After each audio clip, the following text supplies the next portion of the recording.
Look. Well, people coming into the room from the waiting room. The only person we don't have, of course, is Oliver. Yeah, well, there's that. But we're expecting people to come. Yeah, I'm gonna attribute that to transatlantic, technical issues. Except that Wendy was here early. She's even further away. I just want to be careful about this bit. She's even further away. Exactly right. Hey, that didn't work. Yeah. Yeah, and before, and Wendy, before we, even start while we're waiting on Oliver here, and I see people joining, we need to get the lowdown on the Norwegian Santa Claus hat. And it is. Well, you can notice the lovely pattern, the Norwegian pattern on it. I mean, to be honest, I didn't really have a lot of choices, so I had to buy this one because I live in Norway. And you'll also notice I have a Nisse behind me. It's not a Santa, it's a Nisse. It's like a gnome? Norwegian gnome kind of guy that likes to come out at Christmas and winter solstice. So that's not like Krampus or something. He's not coming to steal the children or something, is he? I hope not. Okay. Wow.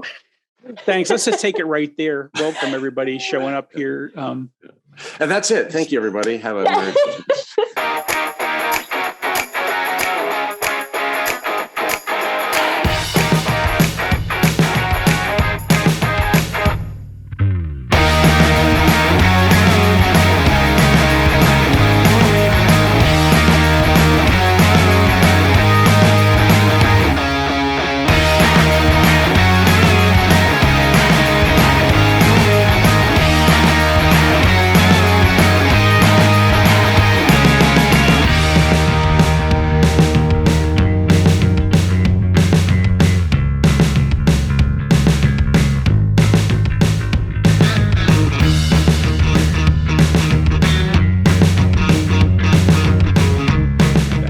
Hey, welcome everybody. By the way, let's acknowledge that some folks decided to spend an hour with us, and welcome. Thank you for being here. Let's pretend that we know how to chat. We've kind of locked our video. Hopefully, we've got you guys muted, and that's mostly to kind of keep the stuff from getting wacky on us. We're also on YouTube for those who maybe you want to share this with your friends or let folks know you're here.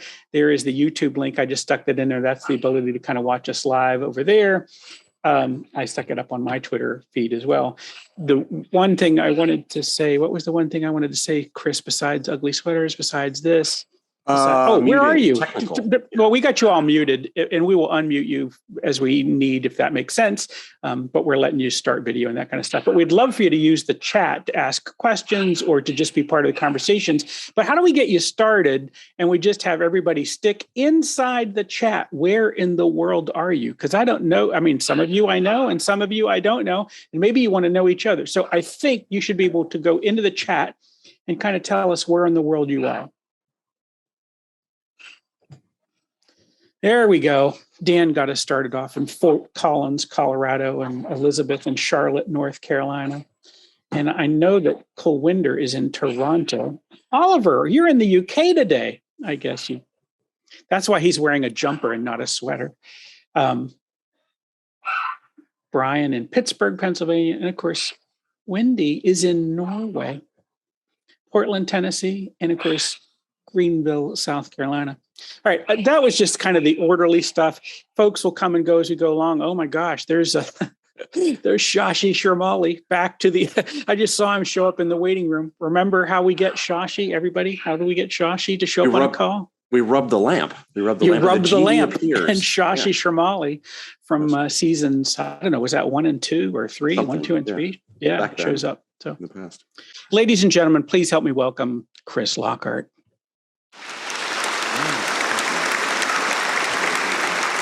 Very much. Yes, thank you. Hi, everybody. Welcome to a special episode of Consultants Saying Things. I am Chris Lockhart. We have Phil Yanoff. We have Wendy Keene. We have Oliver Cronk. Welcome to the holiday edition of the podcast. We actually have, I would be remiss if I didn't point out that we actually have a live audience. There are folks on the Zoom that we invited, and we've got some folks actually watching on YouTube, which is great as well, being live streamed. So this is kind of a new and different thing for us. And so, we wanted to take, typically when we do these sorts of things, the end of the year, it's the last episode of the season. And, we tend to do like a little holiday special, kind of reflect on the year, kind of look into 2022 or the upcoming year. A little different this time. We wanted to talk about consulting, the careers that are available in consulting today, kind of a unique time with the Great Resignation and all sorts of disruption going on, right? Here's an opportunity for folks that maybe are thinking end of the year, you're kind of thinking about next year. Maybe you're thinking about, hey, I might want to get involved in consulting going into the next year. We want to talk a little bit about that. But you may also already be in consulting and considering like, hey, I'm thinking about maybe making a change, a different type of consulting, going from technical consulting to some other form. So we want to talk a little bit about that and maybe some opportunities in that space. Of course, you may want to be leaving consulting. Some of us have had that experience, right? Some of us got sucked back into it, but you may be thinking about, what does that exit look like? How do I get out of this? What do I do after this type of work that I've been doing for so long? So that is the topic today. First of all, guys, Merry Christmas, Happy Holidays. Good to see you all in festive spirit. We're in an echo chamber, right? The four of us, we talk to each other. We all violently agree with each other. It's a transatlantic echo chamber, but I guess it's still an echo chamber. It's a special relationship. What show are you talking about exactly? I'm not so sure of that. We thought, maybe it would be a good idea to get some other insight. And so we got a couple of folks just joining us, and we're gonna be asking them sort of for their insight. And we may agree with each other, and we will violently disagree with them. Just totally shut them down. I think it'll be perfectly fine. We'll go from there. But listen, guys, I want to just give you the floor for just a minute or two. What are your thoughts on this? It seems like a unique time, right? In year two of this pandemic, we have all of this disruption continuing to go on. It seems like people are still looking for work that maybe is different than what they've done before. What's your perspective, Oliver? Let's get the English approach, viewpoint perspective here first. Well, nice jumper, by the way. Thank you. I didn't have time to find my hat, so apologies for that. A jumper was the quickest thing I could grab. Anyway, the UK perspective on consulting market. Well, I'm obviously a little bit distant from it now. I work with consulting partners in my current role, and I'm still in touch with a lot of former colleagues. I think you're right. It's gone through a big change the last couple of years.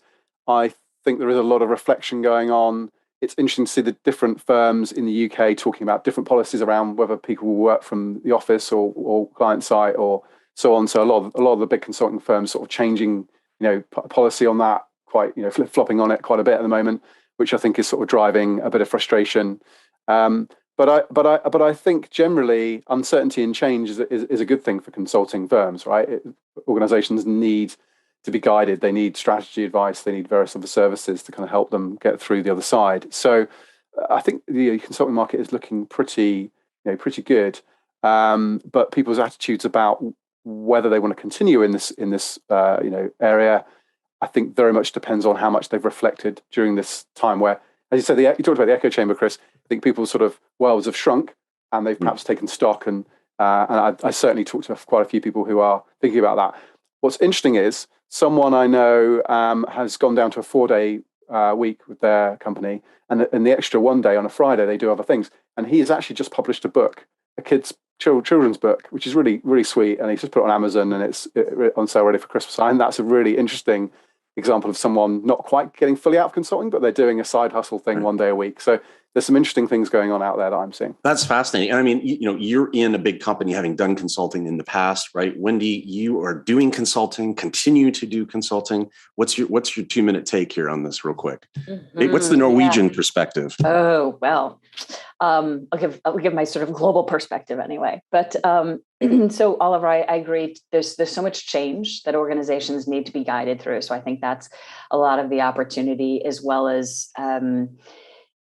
I think my watchword is opportunity, right? In this time, both from being able to set a little bit more of our terms, right? Chris, you already alluded to the Great Resignation, and Oliver, you already alluded to hybrid working. But even as I think about the episodes that we've had this year, remember we had an episode around sustainability consulting and how much that is increasing. So there's new opportunities there.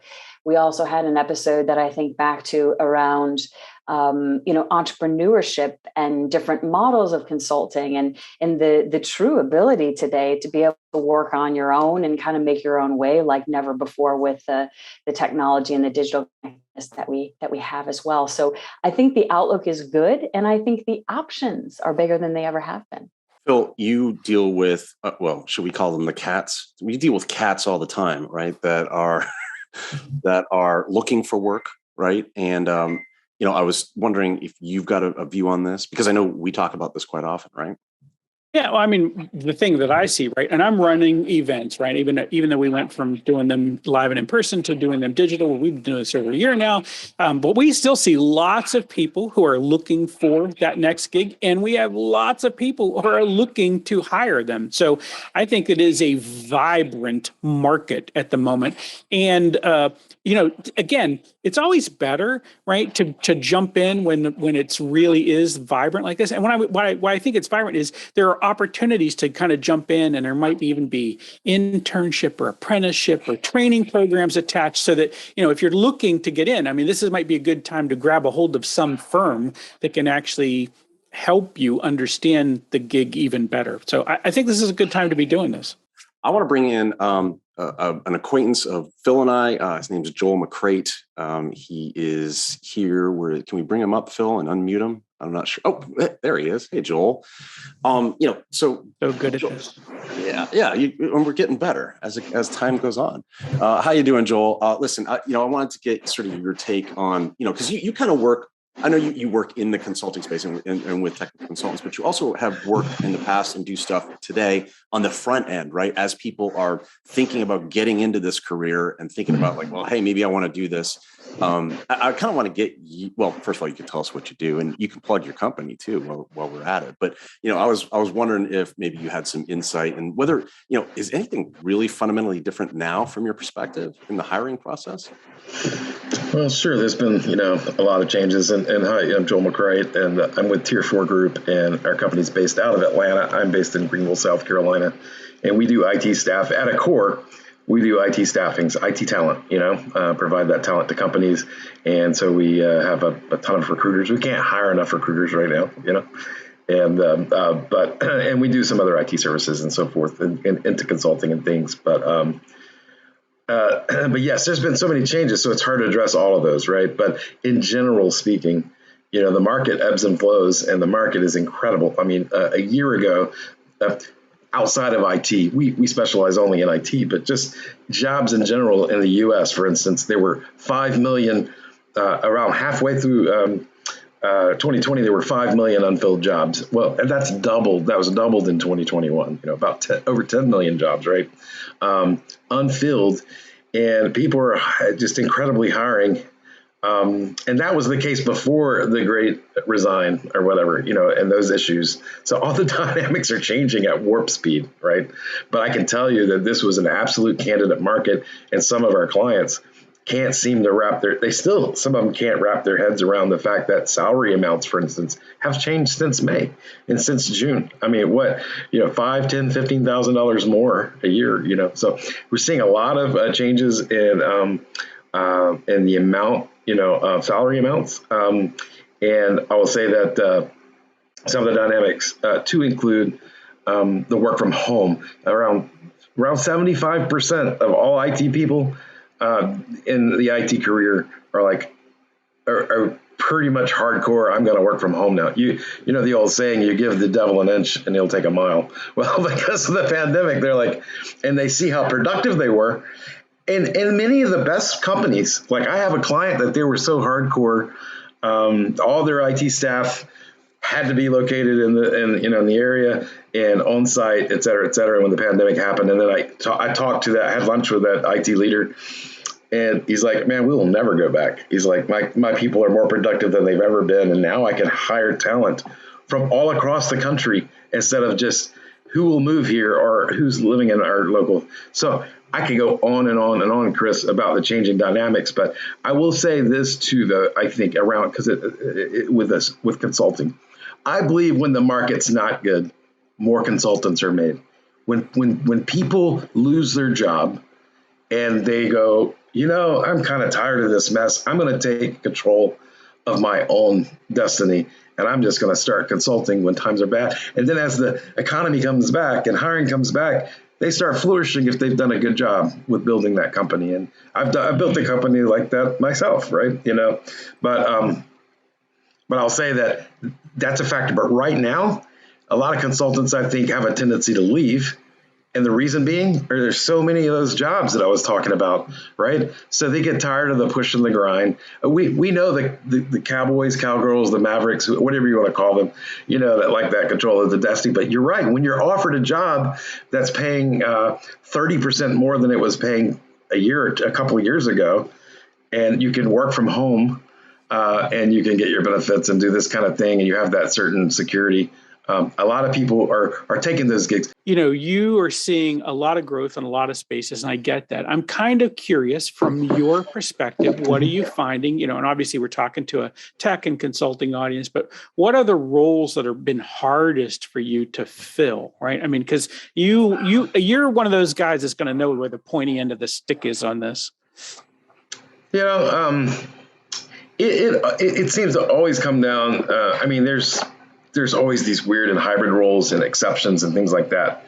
But I will say, in general speaking, the real huge growth has been in IT security for obvious reasons, right? You see everyone getting hacked here, left and right, and losing this and access to that. And, water, organization that does water for a community gets hacked and their water gets poisoned. Crazy things are happening these days. So the huge growth in cybersecurity, and we have clients that are even willing to take people with lesser, an IT person that just started specializing. Well, we'll take them and we'll pay for their training just so they'll become cyber experts and we'll have talent. So yes, that, and always software development, because software development, you have so many different platforms and languages that people develop. It's hard, you got to find that person with that niche. But in general, for years, we've had not enough Java developers or not enough .NET developers. But now we've, Python, we have so many other different languages and React Node mobile platforms and things like that. So there's just not enough of talent. And that's why our company's involved with women in IT to try to boost, providing free training to, for instance, to get more females into IT, to create new talent. Because I believe that if we could just get enough women and folks of different diversities involved in IT, it would solve that labor shortage. Anyway, that was a really long answer. I'm sorry, Phil. You've touched on a couple of areas there that are really close to my heart. The cybersecurity space is clearly where I'm operating, but also the females and diversity in IT is a massive one. And actually, Wendy and I recorded a panel recently with an all-female panel, so it was good to be outnumbered. I was facilitating, and that's come off the back of a couple of videos that we've been doing for Architect Tomorrow on getting women more inspired into IT. Because I think if you can't see people like you in the role, then you perhaps are less inclined to go, yeah, I could do that. I think from the discussions with people like Kimberly St. Pierre, who is a colleague of mine at Tanium, she says she wants to be that role model so that people can see ladies doing this sort of work, and then they will aspire, because you can't be what you can't see, I think was the phrase that she used. Is that something that you're kind of seeing? Are you sort of seeing, because I personally am seeing more successful ladies in technology, which is fantastic, and it's long overdue. Are you now starting to see people kind of more inspired to kind of get into tech in those other minority areas and sort of different sort of backgrounds? Is that something you're seeing change? We are seeing a lot of that, right? And I'm also seeing a lot of our clients specify, their desire to diversify their team. Even though it was on paper and people would say it, you still had clients, and it was not even honestly, although it was known and there was an attempt and maybe even a diversity department and all this stuff, I don't think it was real until the last couple of years, because the labor market got so short. And I think we were hounded with this message for over and over and over, to where we're like, you know what? We really should just start taking some serious action on that, right? We hear clients, and they're like, please bring us a diverse pool of candidates. I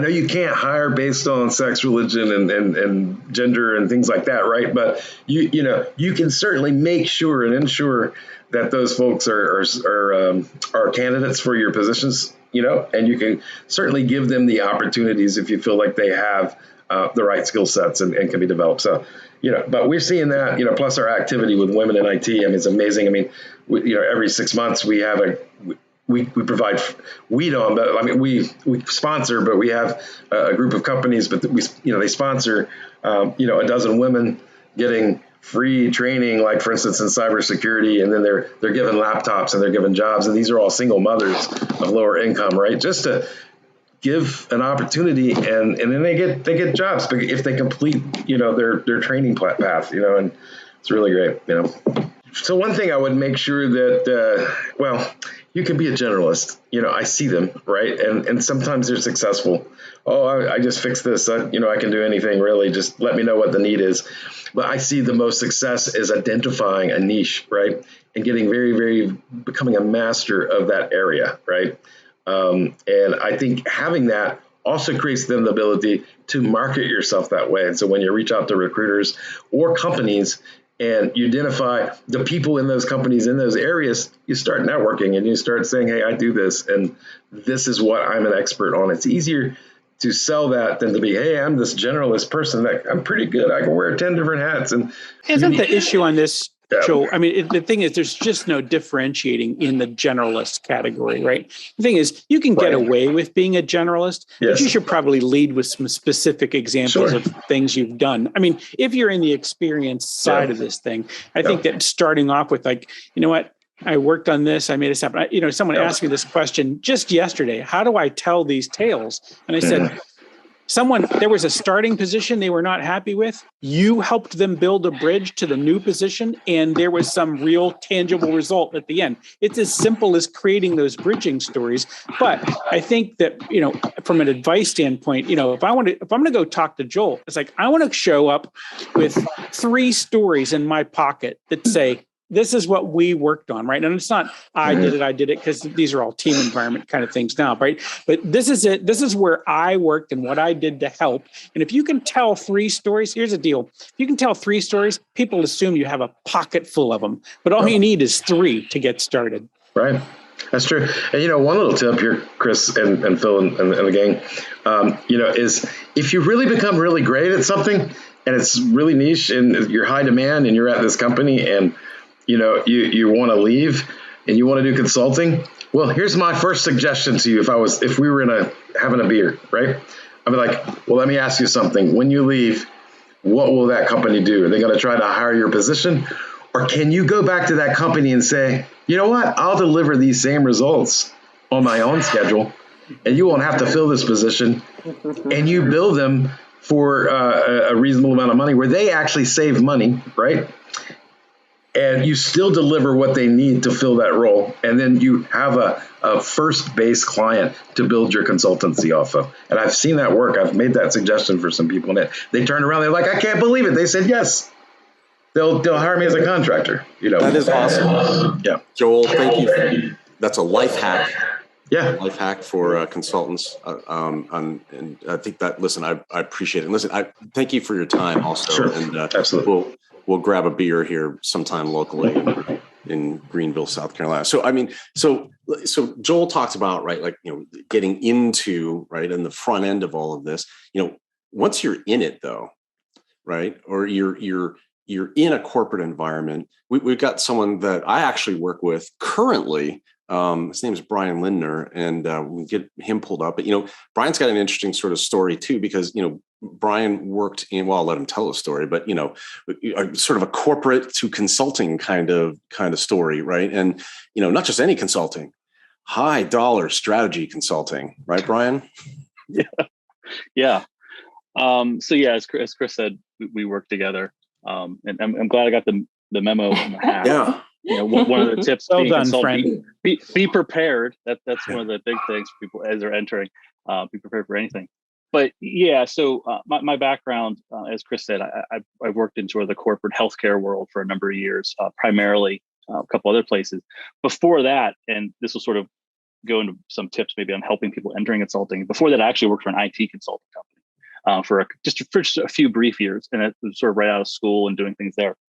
But with that sort of shift back into consulting, and as Chris sort of said, now management consulting, one of the things that sort of helped me throughout all those years was learning that there's a different sense of ownership that comes into play versus sometimes when you're just in a traditional corporate job, doing a project, delivering a project that you might feel like you really own it yourself. It is the company's after all. It's not really yours. You have to, when you're in consulting, you're not really owning the end product. You're helping the company achieve their goals, and you have to be able to say, can I set that ownership aside, or that, well, I don't call it like the ego of it aside, say I'm here to help serve. It's not really for me, it's for someone else. And that was something that I sort of always had. As it was noted in the chat earlier, or in the chat a little bit, people can move in and out of consulting, but there's a mindset that comes in and interplays through all of this. And that was something I always had in my corporate job. Through the different roles I had and move up the corporate ladder a bit, I always sort of had that inquisitive nature, that challenging the status quo, asking the questions of why. And that helped serve me well in that realm. It also helped pivot very well as I moved back into the management consulting world. Well, I want to know, you're sitting there in, I'm guessing Pittsburgh somewhere, right? And you're in this corporate environment, and what leads you down the path of saying, I want to get out of this, I want to make a change? Well, the realization that some of the uncertainty that comes in consulting anyway, where you don't always know the project that's going to happen the next day, and who the client or your colleagues might be. Well, that happens in the corporate world far more often than people might like to believe. Reorganizations happen, new leadership. That was happening quite a bit in the prior 2 to 3 years before I was leaving.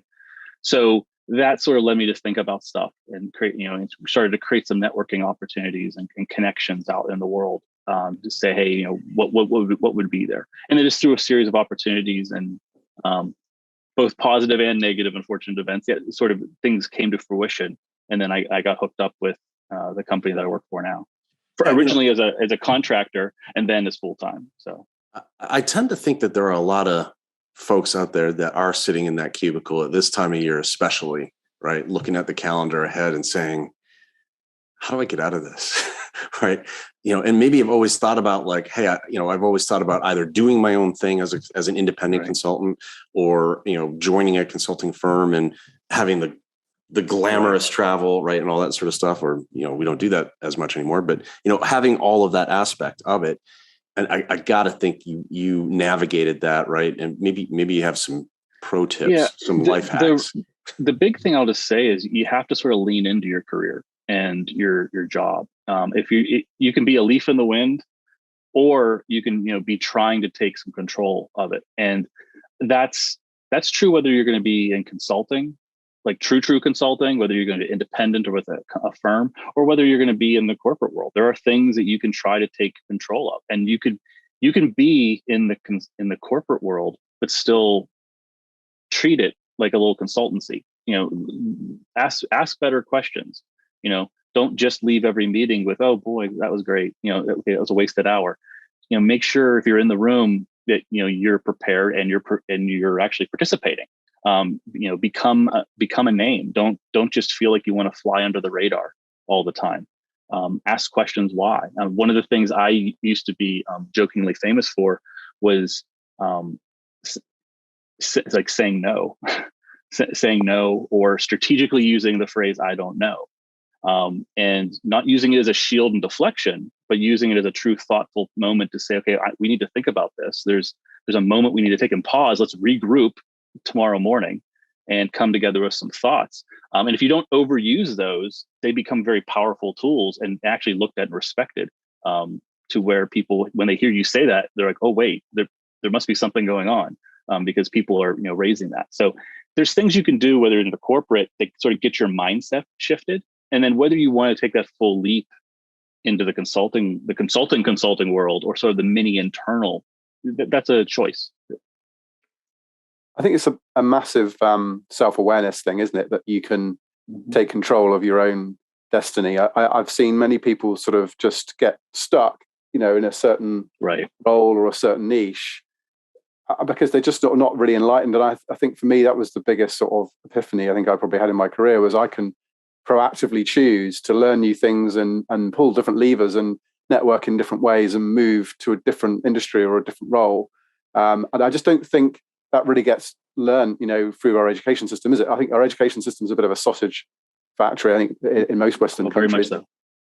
And people end up sort of going, oh, I'm going to go into that field and that's what I'll do my whole career. And I think the reality is people need actually more of the sort of self-awareness and sort of self-evaluation sort of processing, so that they can go, do you know what? Maybe this isn't for me, to Chris's point earlier. So no, that completely resonates with me, Brian. Totally agree. I also think there's a self-confidence, and it probably seems like there's an inertia to overcome. Things are scary. Just Brian, even as you mentioned, like having to network and figure out how I get, one contract or client after another, or how do I set up legal entities? I think all those things can be discouraging as well. And Brian, not sure if you have any advice for people trying to overcome that as well. On it, one piece of advice I would give people to help with the nerves, and maybe even the networking away, is just apply to some jobs and go on a job interview. You're in a way learning the skills of networking, and actually you are actually networking in a way.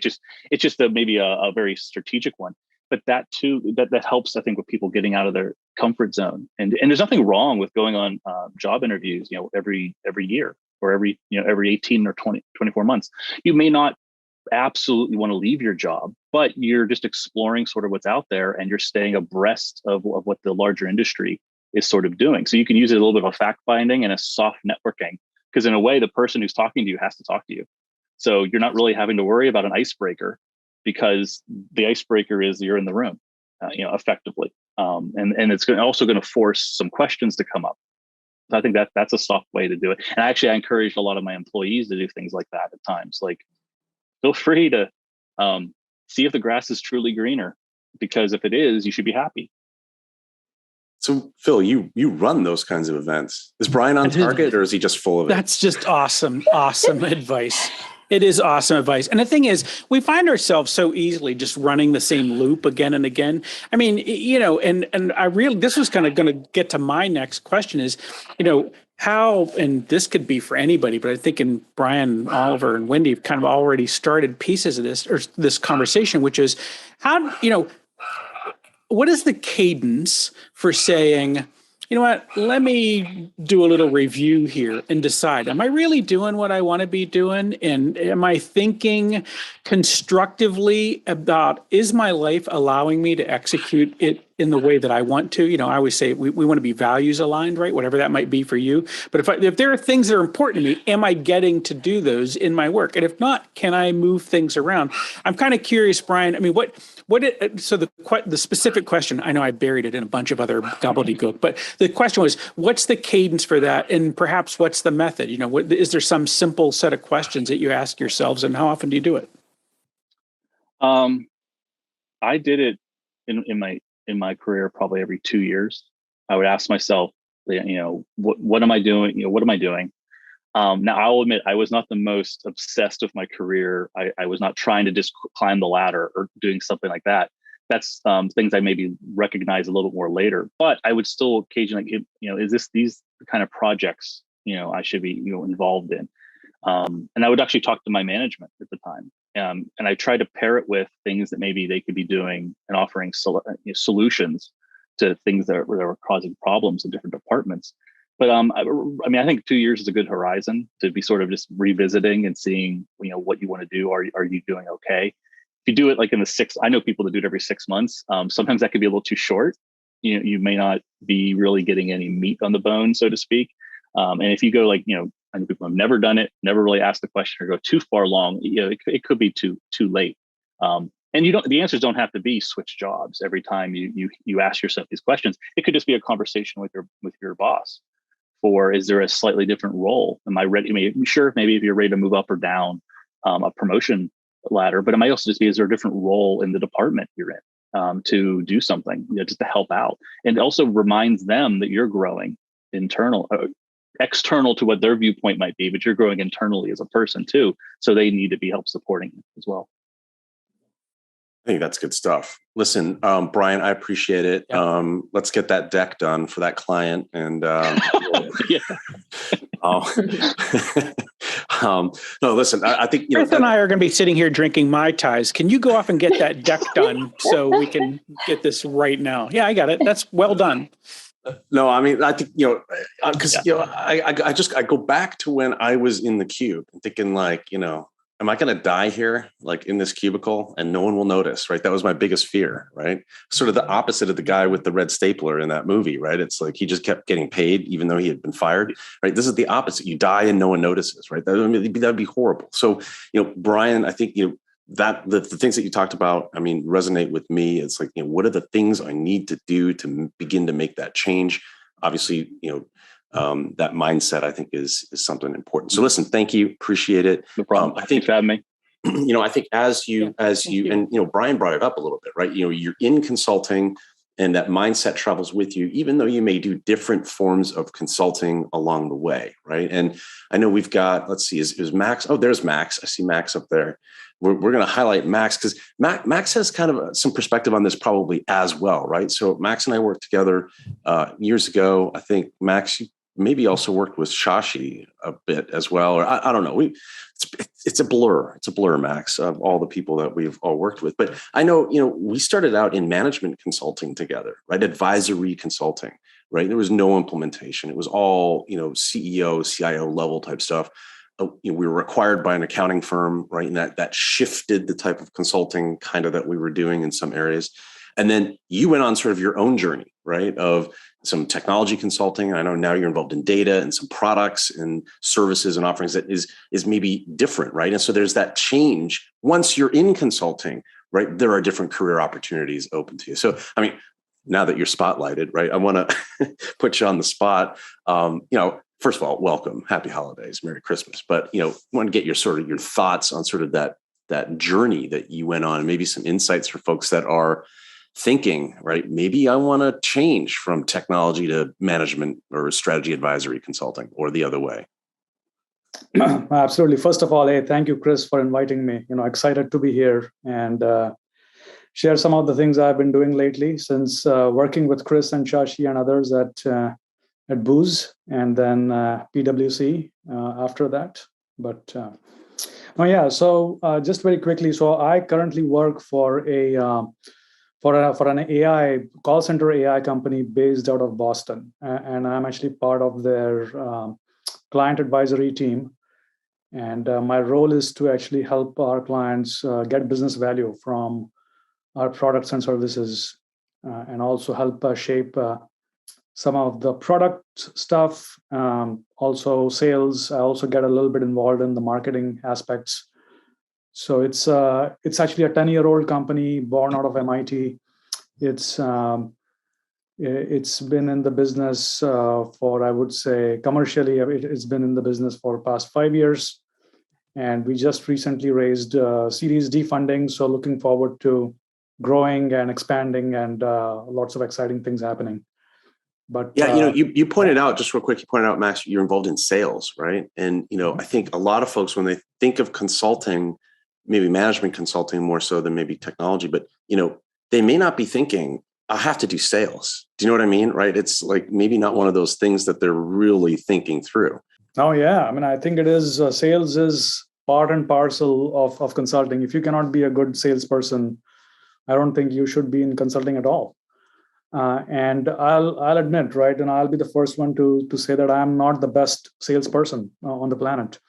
And I found that limiting actually in my consulting career, because you can be smart and bright, but if you are not able to sell, you cannot succeed in consulting long term. Yeah, that's really interesting, isn't it? I think the balance of whether you're a subject matter expert versus someone who is very charismatic and so very saleable as an individual, because I think first and foremostly people buy people. Sorry, I know it's a cliche, but that's very true in consulting, right? And if you're not able to kind of charismatically convey why someone should buy, services from your organization and not someone else, that's So I definitely agree with that. That's a really key point. Absolutely. Isn't that is a thing I think that is counterintuitive, because a lot of times people get into this space, particularly in the tech consulting space, not so much advisory, but in tech consulting space, is because they really like working with the thing or the product or the something. I'm really good at this tool, or I'm really great at Java or whatever. Just pick, it doesn't really matter what it is. But if you're in the consulting space, you have to be able to convince other people that you can solve a problem. And that is always a sales cycle. People deal with the folks that they know, trust, and like. And so you can do this with competence, but a little bit of charm goes a long way. An ability to tell a story goes a long way. So I'm glad, Max, that you brought that up. I said all of that to say, I think that's a powerful story and people have to get that. I also think in sales, it's about finding your own authentic way to do it. I'll never forget some advice I got from one of my bosses when I was moving into leadership positions. And he said, "Wendy, I know you're really uncomfortable with sales, but we know you really love to help people. All you're doing is finding new ways to help people." And for me, that's sort of been my guiding light. I just love helping and serving people. And so I don't even have to think about it as sales, really. And that's key, isn't it? I don't think anyone really refers to sales in the big consulting firms. At least that's my experience. It's just finding opportunities. It's networking. It's kind of just part of the gig, isn't it? It's not. There isn't such a thing, or at least I've not come across this. I'm happy to be corrected. There isn't like a business development role or a sales role in consulting because, as we've just discussed, it's kind of expected that it's part of everyone's job. So Shashi asked a really good question in the chat, and I'm going to paraphrase and interpret for you, Max. Would you say that you left consulting, or did you just change sort of from one type of consulting to maybe a different type of consulting? I think Shashi said it well, right? So you cannot take the consultant out of the person, even though that person is not working in consulting per se. So in a way, I'm actually doing consulting for working for a product company. So the nature of the work has not actually fundamentally changed for me as such, but I'm getting to learn a lot right now, which is very exciting for me because I wanted to actually change my career and get more exposure to things like AI and machine learning and so on, and at the same time bring to bear and provide value in terms of what I have learned in my consulting career, which the product companies, right, they like people like that, right? And they actually value that expertise, but not all of those companies actually do. So you have to be fortunate enough to be working for a company that actually recognizes what you bring to the table as a consultant, right? And in the process, you get to learn about cool and exciting new technologies and tools, right? So. But yeah, I think really for me, it was just the fact that I wanted to get closer to some of these emerging technologies around artificial intelligence, and I thought that I can do that working for companies like these that I'm currently with. If you put yourself in the shoes of someone sitting around right now, facing the end of the year, still in lockdown, right, wherever. And it's like, I really want to make a change in my career. I'm in consulting, right? Like you were, right? I'm in consulting. I don't want to leave consulting. I just want to sort of change the type of work that I'm doing. Got any advice for those guys out there? Any life hacks, Max, that you've picked up along the way? Yeah, no. So I think there's a few things that one can do, right? So depending upon what your expertise and skill is, right? So for example, you can think about going and working for a product company in their product management team, right? I know quite a few consultants, right? From I think one was with Deloitte, the other one was with Accenture. They are working in the product management team at my company, right? Or you could go into customer success, right? One of my previous startup, like before this one. So that the person that I was working with there, he was an ex-Deloitte monitor consulting guy, right? Strategy guy, but he was leading the customer success team, right? So there's quite a few different functions even within the product space that you can go and work for as a former consultant, depending upon what your prior background is and what your interest is, right? And I think it all comes down to right personal networking, because I don't feel that there is like a good talent pipeline from consulting, like especially management consulting and strategy consulting, into product companies. Because typically product companies actually value technical expertise, right? They don't actually like really value, they do, but they don't, they put the premium on your technical expertise, right? So unless you have that technical expertise, it's very difficult to make headway into working for a product company, right? Especially a startup. But again, it depends upon, right? Sometimes you might get lucky and you find somebody like, or some companies that actually value, and they know that, oh, you are a McKinsey or a Booz or like whatever PwC person, and I know exactly what you bring to the table, right? So the value that you can add, right? So unless that happens, which is kind of like rare, it's a little bit of a challenge to get that traction with with software and product companies. But I think if you can land in that environment, it's often that different sort of perspective that's really helpful, right? The consultant is often really tuned into what does the customer need, or what does the market, product fit look like, or what are those sort of softer things that actually complements the hardcore technical people really, really well, right? And Absolutely. And also often if someone has a bit of technical background, but they have the kind of growth mindset and they're able to kind of learn and demonstrate that, it's actually probably more important that someone has those sort of softer attributes and sort of empathy and with the customer than having the technical expertise. But I agree with you. I think there is a bit of a fixation on, oh, someone doesn't know X, Y, Z exactly, and they don't have 5 years experience in it, so we're not going to consider them. And I think it comes back to the point I think Joel was making earlier about trying to attract talent into some of the, these hard to fill roles, is because people are looking for exact fit people, which, I think sometimes you have to take a bit of a risk, right? You have to take a punt on someone knowing that they have enough ingredients to kind of be a success. Yeah, like for example, I interviewed with Amazon, I interviewed with Google, and at the end of the day, it came down to, okay, how much skill do you have with Amazon Web Services? I'm like, so I'm like, I don't have that, right? I don't know anything about the Google Cloud Platform, right? Now, can I get better? Like, can I get good at it? Absolutely, because I grew up as a software developer, right? I understand the nuts and bolts of programming and software architecture, right? So it's easy for me, but I don't have that like right out of the gate, right? So it's difficult for big companies like that to then hire me. So that's why I found that mid-sized companies, small-sized companies, where right they appreciate the expertise that you bring to the table. They understand that you are a smart guy, right? And that's where you can get a lot of traction, right? And get a lot of opportunity. You're muted, Chris. I just muted myself. That's great. That's the technical expertise I think that you were talking about. Is the It's your gift. It's your gift to us. Yeah. Right.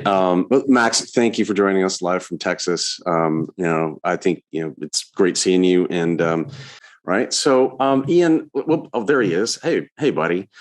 Good to see you. Glad you're here. Listen, you left consulting. I still don't know why, because I thought you were uniquely suited to it. But, I want to get sort of your take on, your thought process, what made you think about leaving? And given right now, if you're talking to your friends, around your age group and they're in consulting, would you be advising them to quit and get out like you did? What's sort of your take on that? Yeah. So let me address the first piece of why I left consulting. I think the biggest piece the biggest driver for me leaving consulting was, number one, doing the work that I want to do and putting the most time I can towards my development that is more than 100% within my control. I feel that a lot of the times with consulting, depending on the partners you're assigned to, depending on the HR unit that is for staffing, a lot of the work is, to me, like sunk time, right? Like a lot of the stuff I'm not really going to be using or leveraging for my CV, my resume, etc. Leaving consulting, I think, has helped me a lot, because the brand of being a consultant, being able to deal with personalities, being able to deal with high intensity environments, people value that everywhere. A lot of the roles that are still top tier roles, they always ask for tech, finance, and consulting, and they always people who have, quote unquote, put in their time as a consultant. Right now, I would advise my friends who are still in consulting, if you like it, perfect. If you like the flexibility, if you like the diversity of work, stick with it. If you want to have more control of defining what you exactly want to do, specifically within an industry or specifically within a company that has more of a technology foundations, I think it's worthwhile considering an exit. Now, you went into opening, love the culture. Yeah, sorry. No, I was just going to say you totally left consulting entirely, right? You went to like product management and marketing and things of that nature. I mean, Oliver, you left consulting too. I mean, I don't know why. I don't know why anyone would leave this industry. It's fantastic. I think it's certain people are better suited to the pace and the challenges. And I mean, I think we've covered this probably on other episodes, but yeah, for me, it just got to a point where I realized, I think I had a bit of an epiphany, and I just decided it wasn't really. No, I don't like to work hard. Don't get me wrong, I do, but it wasn't really compatible with my sort of work-life balance preferences, and I suppose, and so I kind of just sort of looked at a life beyond and outside, and that maybe that would have been different if I'd have been at a firm much longer than I had. I did 2 stints, right? I did a 4-year stint for sustainability consultancy earlier in my career, and I really enjoyed that. But yeah, no, for me, I don't know. Probably one we'll cover another time. But yeah, I totally see why people decide to get out, because I think it's not for everyone, right? I think you've got to be committed to going the long haul, and you either do a few years and get out, or you kind of commit to the full 9 yards, I would say. Yeah. I think the flexibility of many roles right now, they definitely have the hybrid model, which I think is here to stay. A lot of the times I question why we would travel to the client site for things that obviously may not have needed to be done in person, right? Just to have the presence be in the office, try and look like you're in a room until 6 p.m., 7 p.m. Like, I honestly think optics really don't mean much if the work is there. Right now, I think everyone understands, we're measured based off what we get done. We can't have the work-life flexibility that is going to persist going forward. You definitely have to show up for collaboration, workshop, all the other stuff. But right now, I can't foresee myself going in a consultant-like role where I would have to travel for the sake of traveling, be in a place where most people are kind of checked out by 3 p.m. on the client side. And then you're like, why am I stuck in this conference room with no windows? I think there's an interesting point from Shashi in the chat there. And Ian, I'm curious what you think about this. One can choose to leave consulting, but the consultant within you never leaves you. So do you agree with that? Or how has maybe been, being a consultant, how does it help you in what you do today? Yeah. Funny fact, I actually just had my performance review last week for my new role. And one of the key highlights that was brought in terms of the value add that I bring to the team was the due diligence. I always apply critical in the sense of like, why are we doing this, and what, and if it is the best approach to do it. There's many times where people go wax on, wax off. They don't cross all their T's, they don't dot all their I's, and then they just push through because it's the motion of how things were done. Having the mindset of critical reasoning, I think, is the biggest piece that I would say has been a trait that has been embedded into me from consulting and working in positive and projects that have been negative. Well, Ian, I haven't given up on you. One day we'll get you back in consulting, and we'll we'll reminisce. I should point out, Shashi and Ian and I worked together way back in the day. So it's a story for another time, probably, right? But listen, Ian, I appreciate it. Thank you so much for joining us here today. Our good friend Shashi Shrimali, who's here with us now. I kind of want to, if we can bring him up. Oh, there he is. Hey, Shashi. Who's muted. I think could I unmute him as well, or just leave him like this? Just leave him. It's all sign language from here on out. Pantomime. Shashi, so glad. The thing is, I just want to be able to say something so I can get the last word in before Shashi. grabs a hold of the microphone because, this is something he's good at. Hello, Shashi. I'm unmuting you now.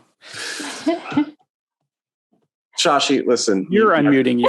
You have to unmute yourself, I guess. But listen, I want to get your take on like all the things that you said, or that you've heard some of the folks saying, because you've lived through sort of that whole life cycle, right? Of all sort of the different phases and all the different ways of consulting and the things that we've done. So, what's your 2-minute take on this? 2 minutes. You made me wait for 50 minutes and asking for 2 minutes. That's not fair. It was so much of a torture not to talk. That power of, I feel the power of muting and unmuting somebody else today. So thank you for that lesson. Chris and I've worked with, a bunch of people. I know Chris for a long time now. My first, main strategy consulting gig at Strategy, and he was one of my mentors at that time. I'm not sure if a good one though. But overall, what I feel is, I think consulting brings a very solid skill set, which is applicable in any industry you go. All of us on this call are consultants. Take it or leave it. Even salespeople are consultants. Even engineers need to be consultant. You got to be selling all time. Either you're selling internally or you are selling externally. So irrespective of that, I don't know why they don't teach this skill set in universities. Probably they should have a specific course, interdisciplinary course, where they teach the kids how to think like a consultant. Whether they go do engineering, whether they build some robots or whatever it may be, but that skill set is invaluable. So in the past, few years, I have tried getting into. I got into Amazon. I had no experience with Amazon Web Services. Max was saying earlier, but I worked hard for about a month, and I learned enough that I was able to clear their Amazon Web Services interview. But I couldn't join, and I regret now for some other reasons. But the critical part is the technical skill set which you bring to the table from your past experiences. And when I got into consulting and the skill set I developed, I became more lethal as compared to many other organic consultants, people who start into consulting and stay in consulting for 10 years, but less likely they would develop that kind of subject matter expertise over a period of time. And that's what people sometimes crave for, that I want to be closer to content. So when you grow up in hierarchy in consulting, you become partner, and even more, your association with content, starts going down because you have to deal with many other things. A partner is, spread across 10 projects at a minimum, right? In 10 projects, you can't do justice to each of the project and spending 40 hours a week. Not humanly possible. So those are the skills, and that's why people like Max moved into industry, because he wanted to be much closer to leverage his consulting skill, but at the same time he wanted to be closer to the content. So I think everybody at some point in time should experience consulting type of work, develop that skill set, and then they are empowered with new tools. They can go and do whatever the great things they want to do. Or it was 2 minutes or not sure. No, I think that is exactly right. I mean, that's, I think the whole theme of, if you're, again, sitting around and you're thinking, I need a career change, or more to the point, there are folks that are not thinking I have to make a career change, but there are folks that are looking at the market as it is right now. And they're like, if I don't follow that dream now that I've been thinking about, will I ever get this opportunity to do that again? Right? That maybe there's something unique about this time of disruption that gives someone that extra little push that they need to go out and say, I'm going to start my own consulting firm. I'm going to prototype that product, that thing that I've been thinking about. I'm going to leave Deloitte and I'm going to go create my own thing, or I'm going to leave PwC and I'm going to go create my own thing. Or like Max, I'm going to continue to leverage the skills that I have, but I'm going to do it for a different way of engaging with clients. I just think things are a little different right now. I don't know what you think about that, Shashi. I know you've been embedded forever, right? You've been in consulting forever now. Well, thinking is highly overrated. Just do it. Don't think too much. Sometimes it's analysis through one thing consulting teaches you got to think in a week's time. Yeah. You don't have, like in corporate world, 6 months where nobody will even ask you. You keep thinking. You are running clock. So you got to do time box thinking and then start doing it. That is part of the problem which people have when you are born, brought up, and raised in corporate environment. Yeah. By the way, I think this is a good chance to point out that I'm drinking coffee from this Billy's Chowder House cup. Billy's Chowder House is conveniently located off of Route 1 in Not Maine. sure if it's coffee. I don't trust this is coffee. Nor should you. Listen, I appreciate your time, Shashi. I don't know, Phil. I did all the talking. Phil, Wendy, Oliver. Anything for Shashi before we cut him loose? I just want to say, this is the best you've ever looked on camera. I'm thinking about all the episodes we've done, and you're always like soft. So apparently the money's doing good. You know, you're getting paid, and you got a nice lighting and nice camera. I'm glad that you're doing well now that you've left us. No, Phil, nothing has changed. I just found a nice corner in my house where I get the right lighting. Nothing has changed, neither money or nothing. Nothing has changed. Okay, thanks to your wife for letting you have this corner. Go ahead. Yes, that I agree. Good. All about lighting and microphones, isn't it? Today's world. Well, I want him to look good. That's the deal. Yeah, and he sounds good. It's nice to see you, Shashi. Always. And I'm gonna tell you, the thing is, in terms of like insights per second, I feel like you are just gold in this regard, right? I was sitting here thinking like, oh, I'm really looking forward to going back and pulling a transcript of this because I can't write fast enough to pick those little pinpoints out of stuff that you're talking about. But, you know, in fact, you made me think of a thing that I have said sometimes. And I was trying to think of a way to clean it up for this crowd. And it is, we can think the snot out of stuff, but doing something is how we learn, right? And so actually taking some action, you know, thinking that sort of act the nonverbal, but doing a thing is how we learn. And I just love that idea. And, you know, I know Chris and I have had this conversation too. The cadence in the consulting life forces you to make a decision and move, and move. You are not going to sit around and say, I don't know, maybe next year. I mean, how about the quarter after that? And to add on to that, Phil, you know, it teaches you how to deal with ambiguity. It teaches you how to make decisions with minimum information made available to you. Sorry, those are two things. So, you know, my favorite question in that regard is because I'll say to somebody, well, let's do this. And I'll say, well, I'll tell you what, I'm going to think about this and I'll get back to you next week. And I will look at them when I know that I know the answer to this and say, what will you learn in the next week that is going to infect that decision? What will you learn in that period of time? And I said, because I think the answer might be nothing. We might have everything we need to know right now in order to decide and move forward. What do you think about that?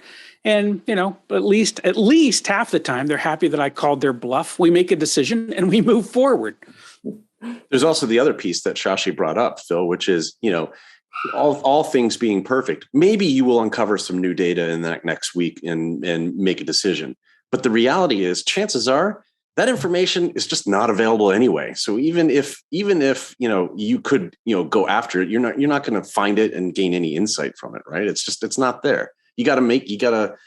I hate to use the word snap judgment, but I mean at some point it's like you got to make that decision. I've always thought that works really well for me, but yeah. We'll see. Shashi, it was good to see you, buddy. I'm glad you're doing well. Thanks. So, you know, Phil, Wendy, Oliver, you know, we've sort of gone through that whole life cycle now of, you know, I'm thinking about joining consulting. I've joined consulting from my company. I've made some changes within the consulting space. You know, I want to go partner, or I want to go technical, or I want to go product and marketing. And then we've talked about, you know, Ian talked about exiting, right? And getting out of consulting. I just don't want to do this type of work in this way anymore. Go do something different. The year's over, right? So the last episode of the year, of the season. So I don't know. Any thoughts on this topic? Any parting wisdom for all the cats out there? Right. I kind of want to get your take, because I mean, as you can imagine, right, each one of these folks that we talk to, you could speak to for an hour, right? You could unpack, what does it mean to do IT recruiting? And we could talk to Joel for an hour, kind of like we talked to Brent last year, right? I mean, we could talk to, Brian for an hour about his experiences. So, you know, I understand the task is difficult to sort of summarize and give some thoughts on this, but nonetheless, I persist. So what do you think? Oliver, what are your thoughts here? I really like one of the themes that's come out of this, which is about the consulting mindset. And you can kind of take the consultant out of consulting, but they'll still be a consultant. And I think some people have this sort of questioning, curious, kind of consultative kind of mindset, regardless of whether they're a consultant or not. And I think that's one of the things I'm sort of taking out of this. It just reinforces that thought I've had. That I've worked with people that are more test and learn, analytical but practical with it, and other people that are very happy just to do one thing, be very specialist, and stay in one organization for a long period of time. So for me, it's kind of almost like a mindset as much as it is an industry, and I think that's one of the big things I'm taking away from this. And I think people can think of themselves as a consultant internally, like some of the guests were saying just now, as much as working in the consulting sphere, and therefore you can kind of be interchangeable in a organizational role or in a consulting sort of industry role. So yeah, that's the big takeaway for me today. My takeaway is just the opportunity in the flow, and even going back and forth, that we don't have to make permanent career decisions. If I want to move to consulting, and then if I want to move back to working for an organization, or I want to go do, work in a product company, I really get to decide that journey based on what I want to do now. And the flow is good. We bring the consulting mindset to us no matter where we are, and we bring the perspective of what it's like to work in an organization and be the one making the decision when we're in a consulting role. And another theme and takeaway for me too is just how hot the market is and how much opportunity we do all really have right now. I liked Joel's point around, finding a niche and really leaning into that. That's certainly worked for me personally. And I've been able to move from New York to Norway and keep a global business going because of that niche and because of that passion. And so, it's a really good time. And maybe to anybody who's thinking about making a leap to starting your own consulting firm, there's never been a better time in terms of market. And I think least inertia in terms of being able to set things up because of the digital world. I might want two last words, but no, to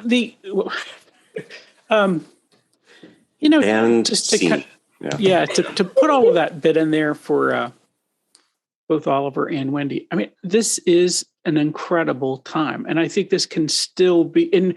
And we've been super lucky today with all the expertise that we've had that we could just like lean into and ask these questions as well.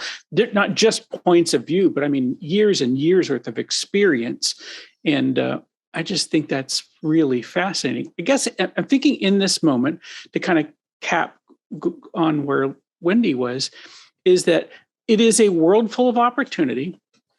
And you trying to decide where you want to do, if what you're doing isn't really working for you, the world is a big place. And now you can work in lots of places you never could before, because we have been lockdown trained to work from home and to go so we can work wherever. So some opportunities are just enormous. And I think a decision point is if you feel like I don't have all of the skills, like I'm not thinking like a consultant yet, I really want some skills and practices, then go find the best people in the world to work with and work with them and spend a couple of years doing that.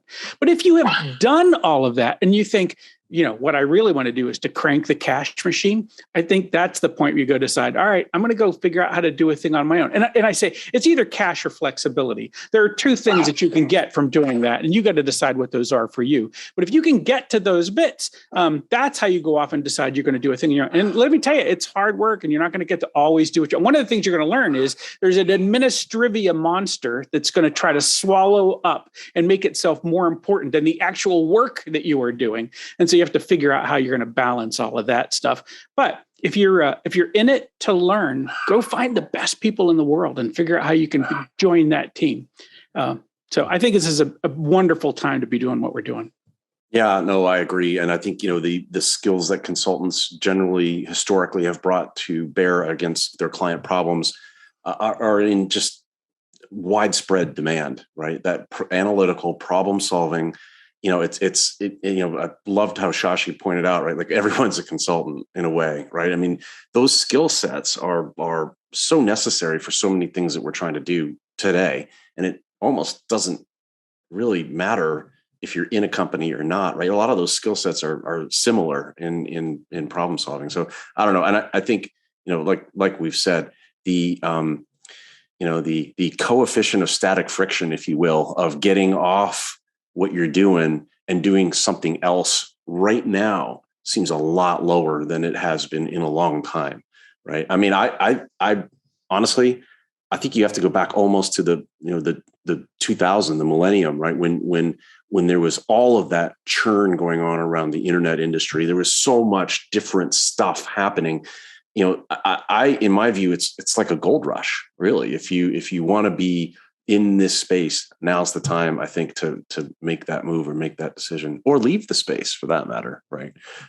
As some of us have done. So listen, I really appreciate you guys taking the time. Thank you very much. I know we went a little bit over, but hey, sometimes we go 3 hours, but so it's all right. We'll edit all that out in post, right? As as Phil says. So I appreciate the guests that we had. Obviously, Phil, Oliver, Wendy, thank you for joining. Have a happy holiday, and we will see you guys in the new year, and we will see every one of you guys out there also in the new year for season 5, which I know we're teeing up a whole bunch of exciting things and good conversations. So thanks, everybody. We'll see you again next time. Cheers.